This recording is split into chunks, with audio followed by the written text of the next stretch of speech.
There you go. Blake with the Ugly Bug, and today we're going to tie a streamer with some wavetails.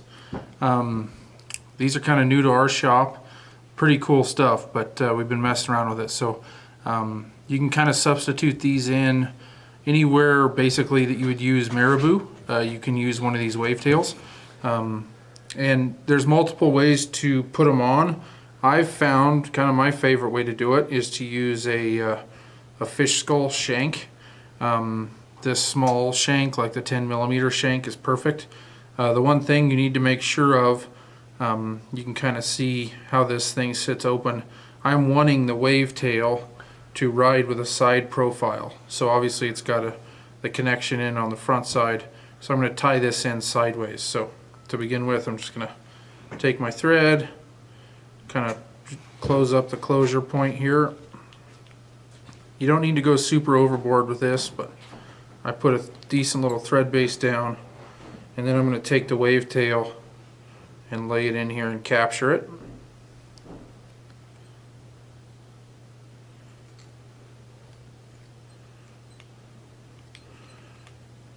And these things actually stay connected pretty darn good. If you haven't seen these things, they're pretty sweet. It's like a piece of chamois cloth, so they're tough, pretty darn durable. So a few thread wraps in there, and then we'll whip finish it. I'm sure one would work just fine, but I'm kind of particular about my streamers, and if I'm going to spend this much time tying them, a second whip finish is pretty darn easy. So throw another whip finish in there, and then I'm going to take the trusty Zap-A-Gap and throw just a dab of glue on that thread as well. So now we're going to bump up to the next articulation joint, which would be the 20mm fish skull shank. So on this one, I'm going to go ahead and connect it on in here.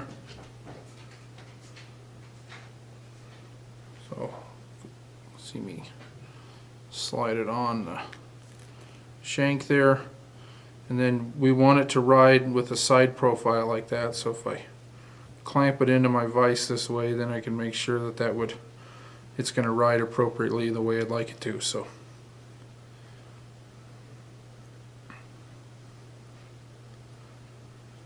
they do make some really cool hooks, basically a male end and a female end as the connections for these shanks if you want to use them.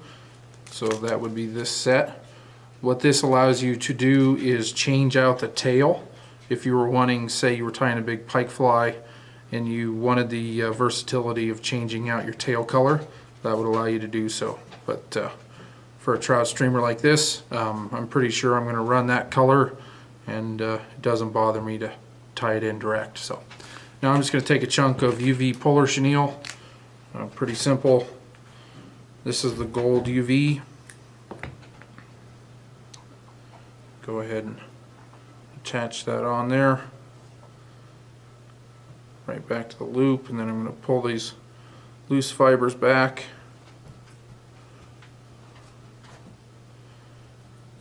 And then, like always with this polar chenille, when you wrap it, I like to kind of sweep the fibers back with every rotation. That way you know it's going to set up properly. Sometimes it cooperates and you don't have to sweep it quite as aggressively, but so I'm just going to wrap that forward, capture it, and I'm going to pull all these back and actually sweep them back pretty aggressively. And then I'm going to come in here with a chunk of laser dub. So we're going to do a green laser dub on the back and a white kind of minnow belly laser dub through the belly section. So I'm going to use a fair bit of this laser dub, not necessarily all on this piece, but this stuff you can take and just kind of rip it apart to the length that you want. I'm trying to get it to build a decent little body here. once we get into it. So just a hair more to it. Should be about right. If you basically connect it right in the center, put 2 wraps on that, and then we're going to do the same with white real quick. Again, kind of ripping it apart as I go. And then this will be the belly color. You can flip the vise over or however you choose to do it to capture it. And then just take all that material and push it back. You can kind of work it to either side of your thread there. I'm going to come ahead of it and put a decent little thread head on that. Then whip finish again.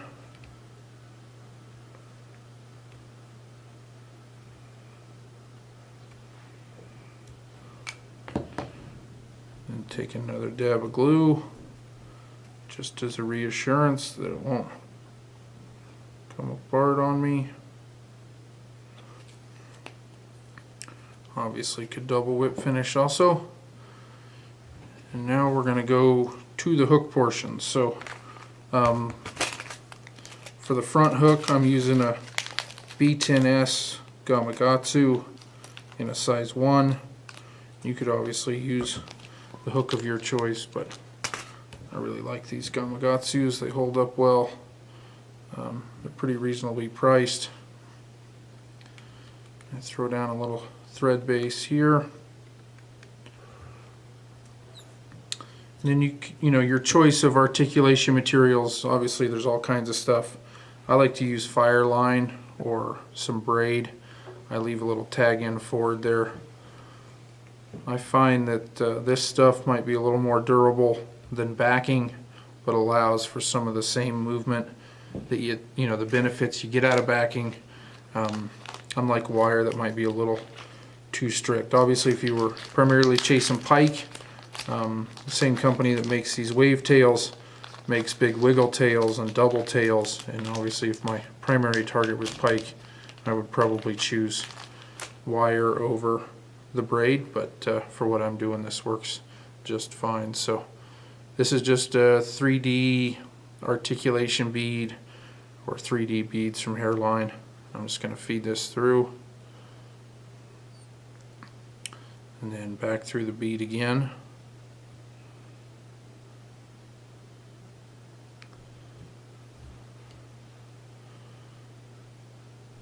And then I like to throw a couple of loose or somewhat loose wraps on this, and then you can play with your distance a little bit.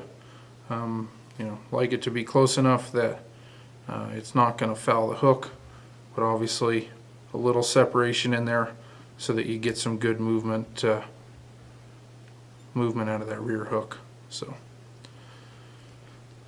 and then just as a reassurance here, as I bring my thread forward, I'm going to double that fire line back or that braid back and lash over the top of it to give it a little extra connection, and then come back again with a little glue to make sure she's good and secure.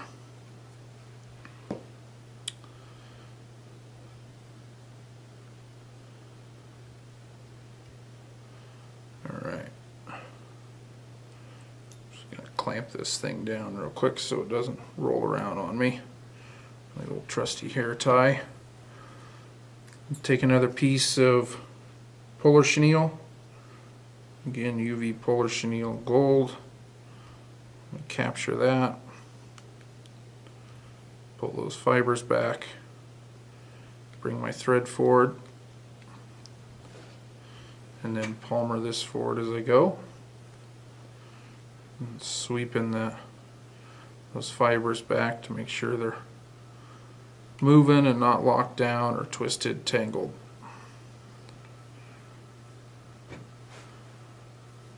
This is a pretty effective little baby rainbow pattern. Here on the North Platte, we don't have much for sculpins. So obviously you could play with color variations. Really just kind of trying to show you what these wave tails can do. They provide a ton of movement. look pretty darn cool. So capture that, sweep it back just like we did on the articulation piece. And then I'm going to come back in here with the laser dub and olive. This will be the top.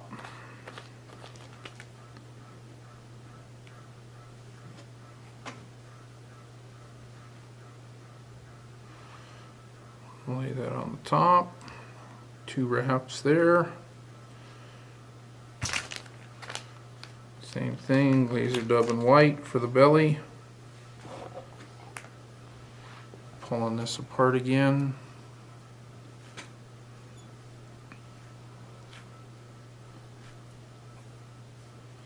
Kind of get same sort of diameter that we did on the olive for the top.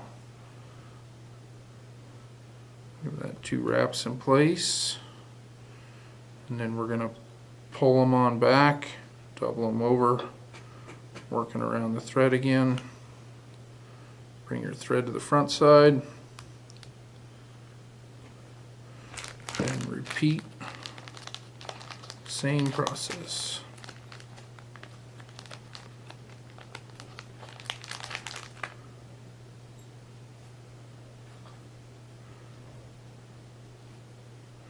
Have tied this with a deer hair head, same pattern basically, with a natural deer hair head, pretty darn effective. Coming back in with white on the underside, working the white here to get it to the appropriate length.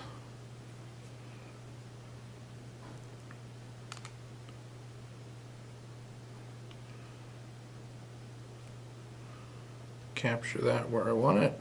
You can kind of manipulate the material if need be, but usually it lays in there pretty square. Bring that to the front.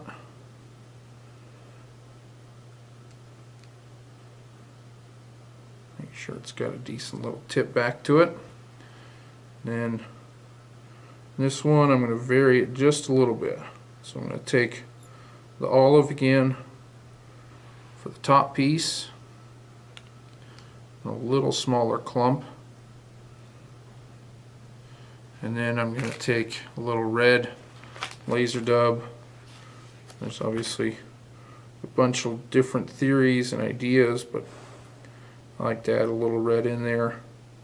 Kind of a big believer in the predatory instinct thing, and I think if they, sometimes those big predatory fish, if they think it's wounded or bleeding or something like that, it's a little more vulnerable. So classic fisherman superstition. Who knows if it really works, but it seems to work for me. So then I'm going to fold that red back, keeping it, basically think of it as gills, that sort of deal. So we're going to keep it to the side and to the bottom. Pull that all back and put a thread head here up to kind of hold it all together. Push it back slightly. Obviously you can truly shape this laser dub if you want to, by gluing it really in place if you were trying to build a specific head to it. But whip finish, take a little glue, pull the fibers back, get some glue in there to help hold it all together. If you were trying to shape it, you can obviously hold that fiber the way you want it, and it'll sit in there pretty well for you. So, alright, now we'll glue some eyes on real quick. Obviously there's a ton of different variations in eyes.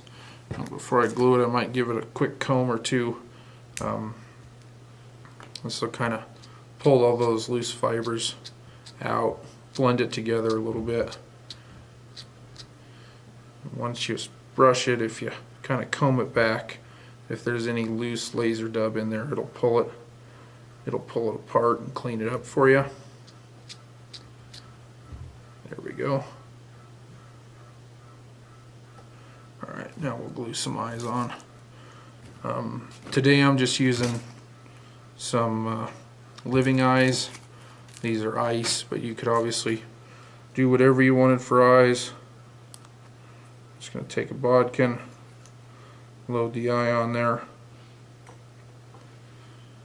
Take a little Zap Gel. If you haven't used Zap Gel, this stuff's the ticket for eyes compared to True Zap-A-Gap.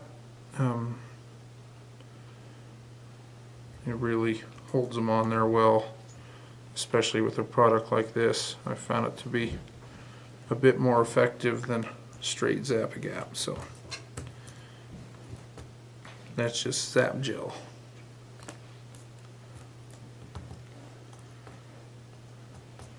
Grab one more living eye here.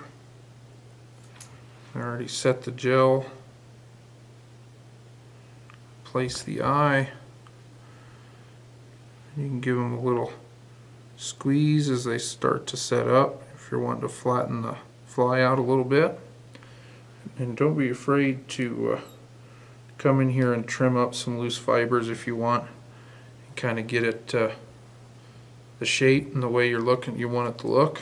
A lot of people even take a lighter and can burn off a few of those little twisted ends, but that's it.